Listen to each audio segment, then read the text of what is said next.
नमः शिवाय। ओम नमः शिवाय। नमस्कार दर्शकों, बहुत बहुत स्वागत है।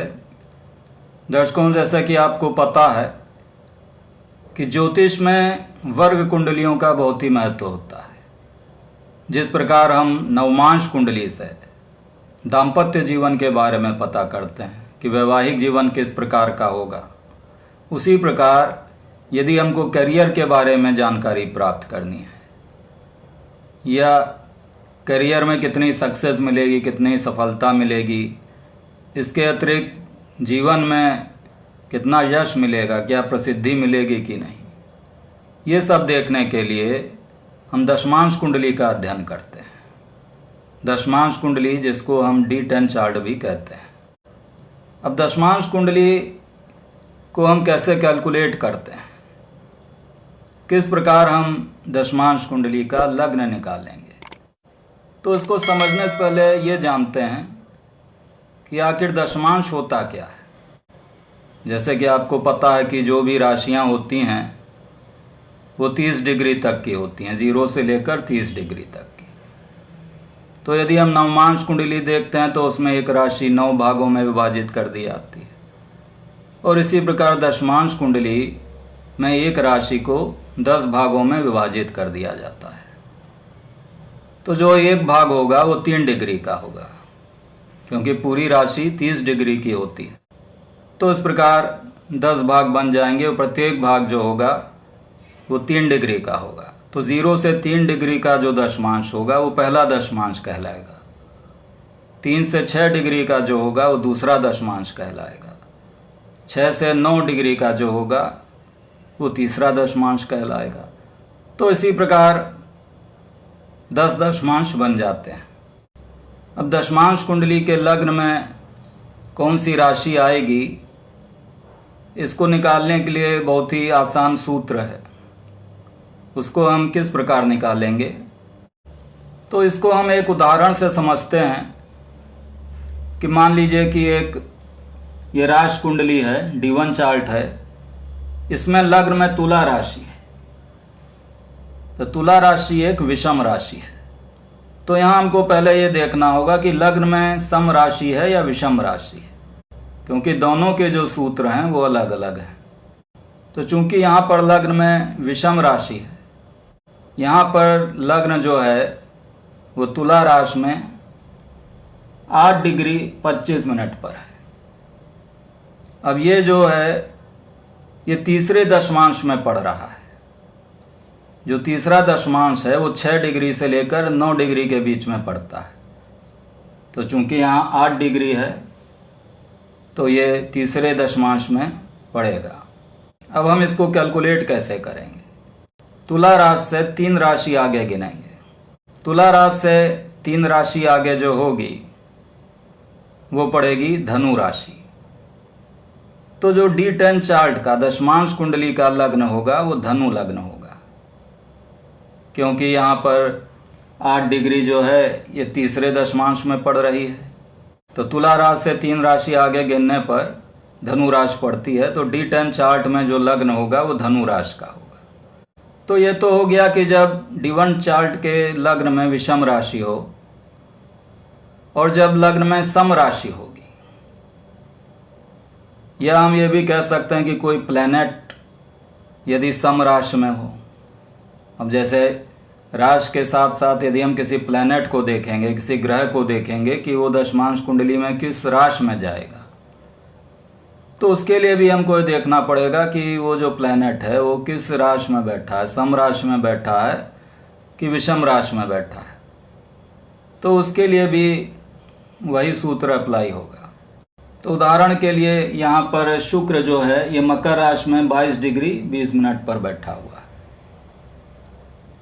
अब यहाँ पर शुक्र जो है मकर राशि में बैठा है और मकर राशि एक सम राशि है। तो इसकी गणना हम किस प्रकार करेंगे। जो हमने 10 भाग विभाजित किए हैं राशियों के, उसमें जो 8वां भाग है वो 21 डिग्री से 24 डिग्री तक पड़ता है।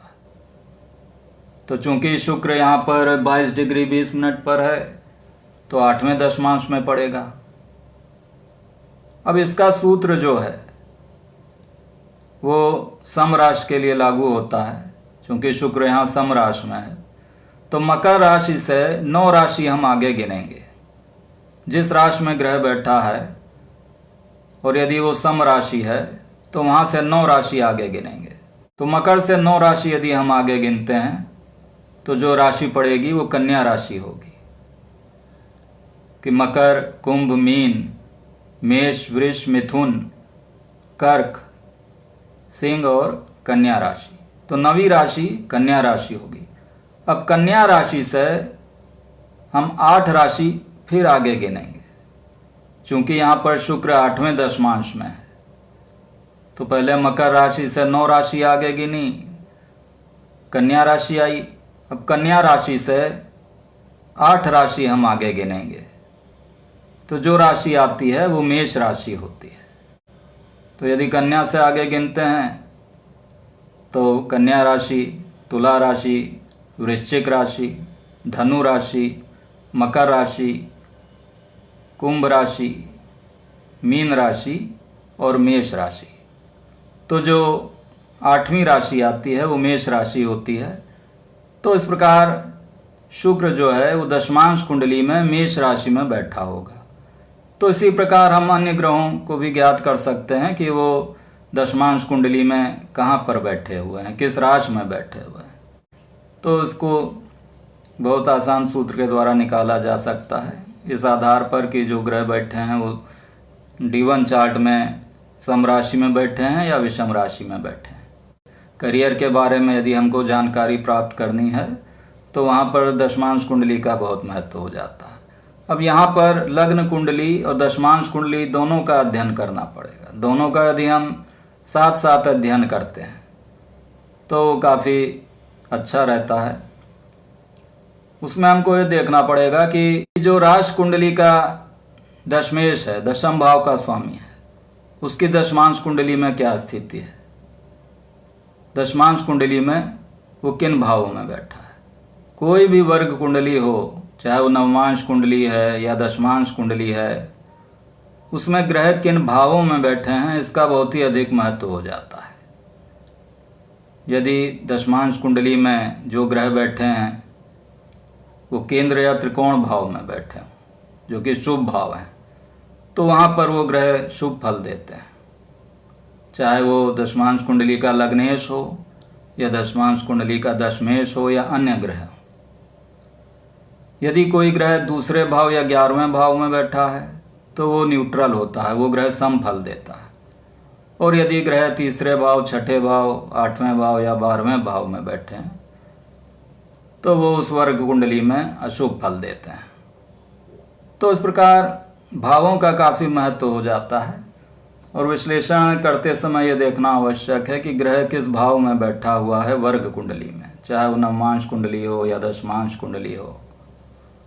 तो यदि शुभ भाव में बैठे होते हैं ग्रह तो शुभ फल देते हैं, अशुभ भाव में बैठे होते हैं तो वो अशुभ फल देते हैं। इसके साथ ही अन्य बातों का ध्यान रखना भी आवश्यक है। ग्रह का बल कैसा है, ग्रह कितना बलवान है, किन ग्रहों के द्वारा देखा जा रहा है।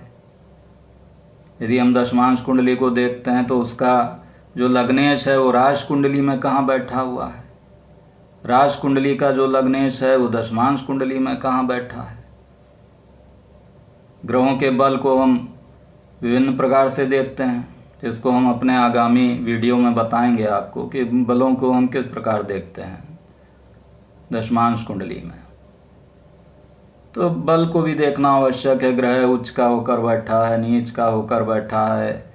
यदि नीच का है तो उसका नीच भंग तो नहीं बन रहा है। तो पूरी कुंडली का विश्लेषण करना होता है, दशमांश कुंडली का, यह जानने के लिए कि ग्रहों का बल क्या है, ग्रह किस स्थिति में बैठे हैं। तो इस प्रकार दर्शकों, राशि कुंडली और दशमांश कुंडली दोनों का एक साथ विश्लेषण कर ही हम इस निष्कर्ष पर पहुंच सकेंगे कि जो जातक है उसका करियर किस प्रकार रहेगा, करियर में कितनी सफलता मिलेगी, करियर में प्रगति होगी कि नहीं, ऑब्स्टिकल्स आएंगे या नहीं आएंगे, किस प्रकार बाधाओं का उसको सामना करना पड़ सकता है, किस समय उसको बाधा का सामना करना पड़ सकता है, कौन सा समय उसके करियर के लिए श्रेष्ठ है और कौन सा समय उसके करियर के लिए अशुभ है। इन सब बातों का अध्ययन हम राशि कुंडली और दशमांश कुंडली दोनों का एक साथ विवेचन करके करते हैं। तो आशा है कि आपको मेरा ये वीडियो पसंद आया होगा। यदि आपको लगता है कि आपने वीडियो से कोई ज्ञान प्राप्त किया है तो कृपया सब्सक्राइब अवश्य करें, जिससे मैं आगे आपको और अच्छे वीडियो दे सकूं, और साथ में आप लाइक भी करें, कमेंट करें। धन्यवाद।